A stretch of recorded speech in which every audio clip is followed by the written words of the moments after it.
Isa naman pong magandang araw sa inyong lahat. Welcome dito sa aking channel at Wonsky TV. Muli ko pong ihahatid sa inyo ang ikatlong kabanata ng ating bagong kwento na pinamagatang Ang Driver na si Hector. Paalala, ang kwentong ito ay hindi angkop sa mga taong hindi bukas ang isipan, lalong-lalo na sa mga taong feeling conservative. Ang channel na ito ay for adults mindset only. Muling nagbabalik ang ikatlong kabanata ng ating bagong kwento na pinamagatang Ang Driver na si Hector.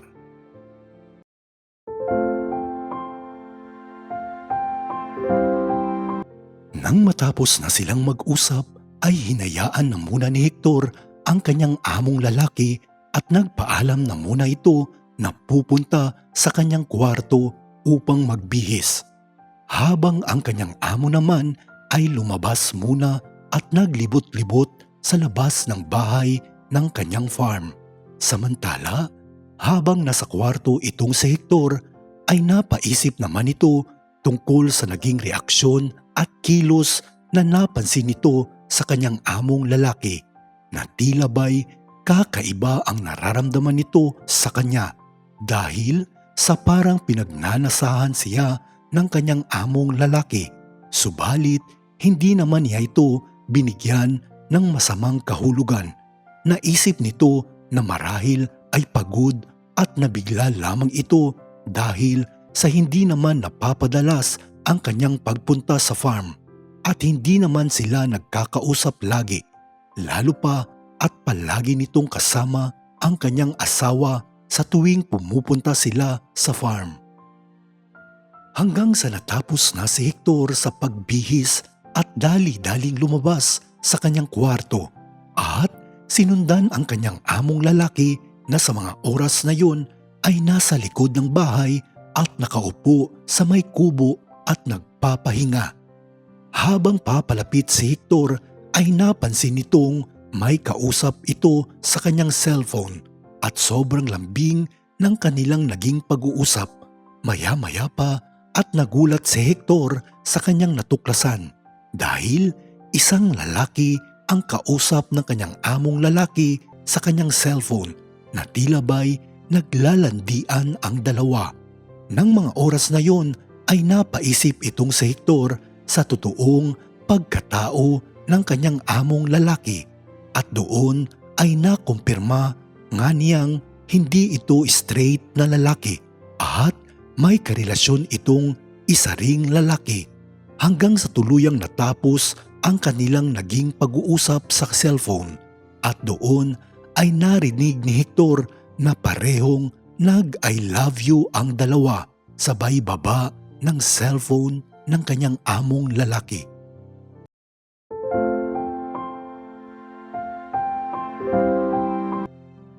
Hindi naman sinasadya ni Hector na marinig nito ang naging pag-uusap ng kanyang amo sa isang lalaki kung kaya ay patay mali na lamang ito at hindi nagpahalata na naroon lamang siya sa may likuran sa mga sandaling kausap ng kanyang amo ang isang lalaki sa cellphone.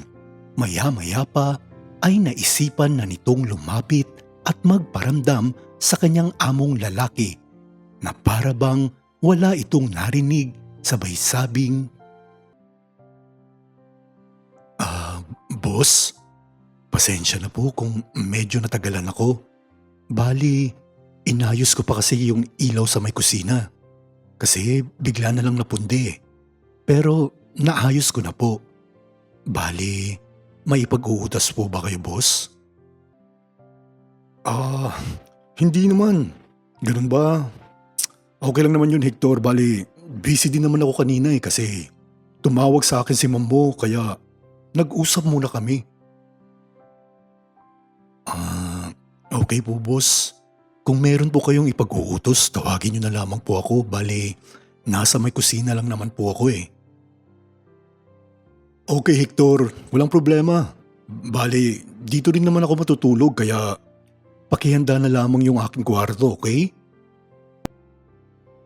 Okay po, boss. Ako pong bahala. Sige po, aalis na po ako.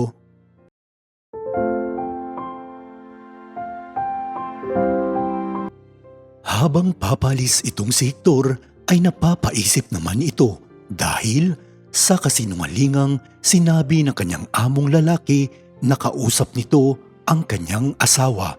Dahil alam at narinig ni Hector kung sino talaga ang kanyang kausap ng mga sandaling iyon. Sinubukan ni Hector na wag na lamang itong pansinin dahil wala naman siyang pakialam sa buhay ng kanyang amo. Kung kaya't dumiretso na lamang ito sa loob ng bahay at ginawa ang sinabi ng kanyang among lalaki. Ilang minuto ang nakalipas hanggang sa natapos na nga itong si Hector sa pinapagawa ng kanyang amo at maya-maya pa ay bigla itong nakatanggap ng isang message mula kay Carl at humihingi ito ng sorry kay Hector dahil sa naging busy nga ito sa kanyang trabaho kung kaya't hindi ito nakapagparamdam sa kanya. Sinagot naman ito ni Hector at sinabing ayos lang naman at naiintindihan niya nga ito. Lumipas ang ilang oras at mag-aalas 5 na nga ng hapon kung kaya't naghanda na si Hector ng kanilang hapunan sa mga oras na yon. Nagluto ito ng sinigang na isda na kinuha pa nito mula sa fish pond sa farm. At habang nagluluto itong si Hector ay bigla namang pumasok ang kanyang among lalaki at lumapit ito sa kanya.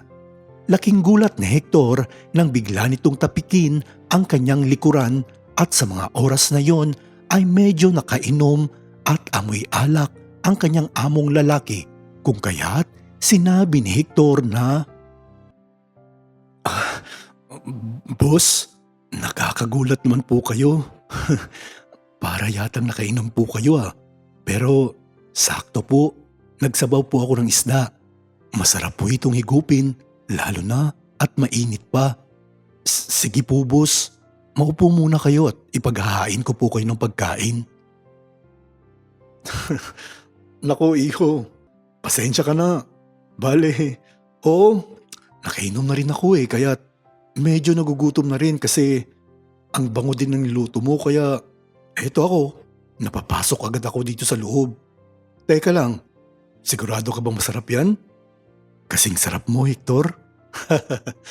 Joke lang, pero sige nga, gusto ko nang tikman ang sabaw mo ang sinabawang isda.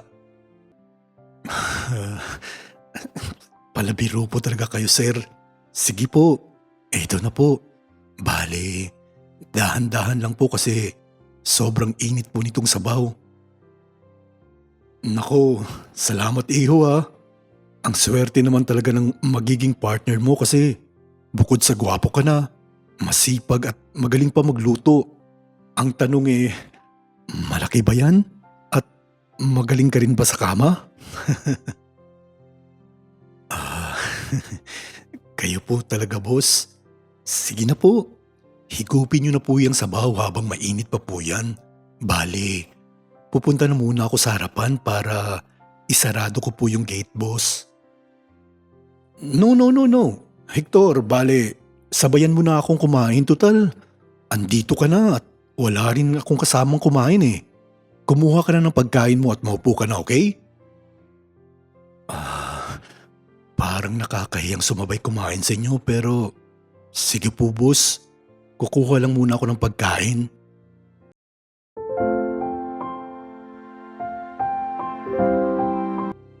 Nang mga oras na yon, habang kumakain silang dalawa, ay medyo naiilang pa itong si Hector dahil hindi nga ito nasanay na kumain kasabay ang kanyang among lalaki.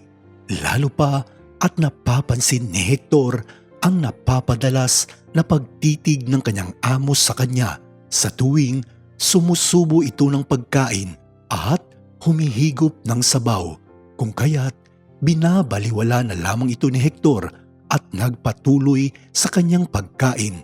Maya-maya pa at bigla siyang kinausap ng kanyang among lalaki at sinabi nitong, Siya nga pala, Hector. Mamaya pagkatapos natin kumain, bale, bumili ka nga ng alak at samahan niyo nga akong uminom. Andito na lamang ako kaya gusto ko ngang magka-banding tayo para mas makilala ko kayong mga nagbabantay dito sa farm ko. Ah, sige po boss, ayos lang po. Sasabihan ko na lang po si Mando at si Loy.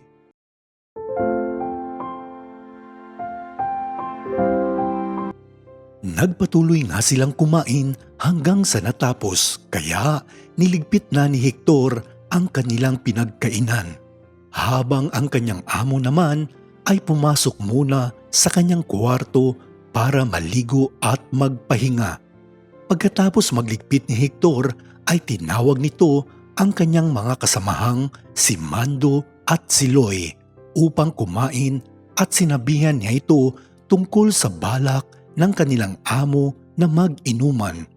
Natuwa naman ang kanyang kasamahan kaya sinabi ni Mando kay Hector na, "Ayos bibihira lang natin makasabay at first time na makipag-inuman sa atin si boss."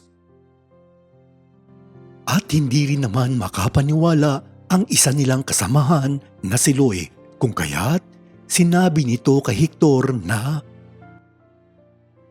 "Hindi ko alam na mabait rin pala si boss, no?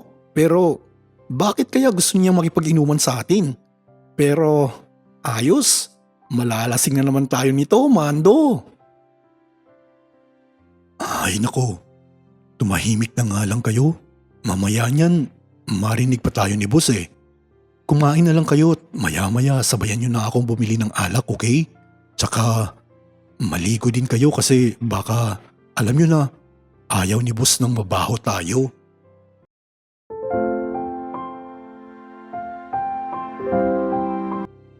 Lumipas ang 2 oras at mag-aalas 7 na nga ng gabi kung kaya't hinanda na ng kasamahan nito ang alak habang si Hector naman ay pinuntahan na ang kanyang among lalaki upang sabihan na nakahanda na nga ang kanilang pag-iinuman.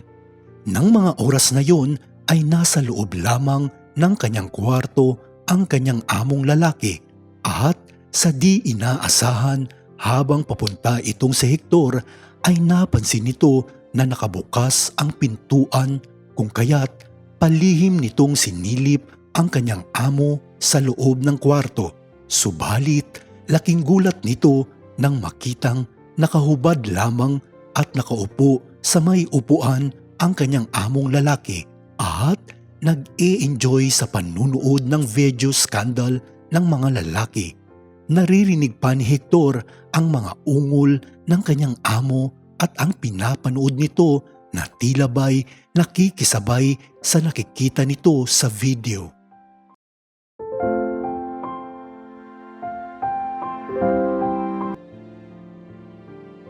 At dito nga'y muling nagtatapos ang 3 kabanata ng ating bagong kwento na pinamagatang Ang Driver na si Hector.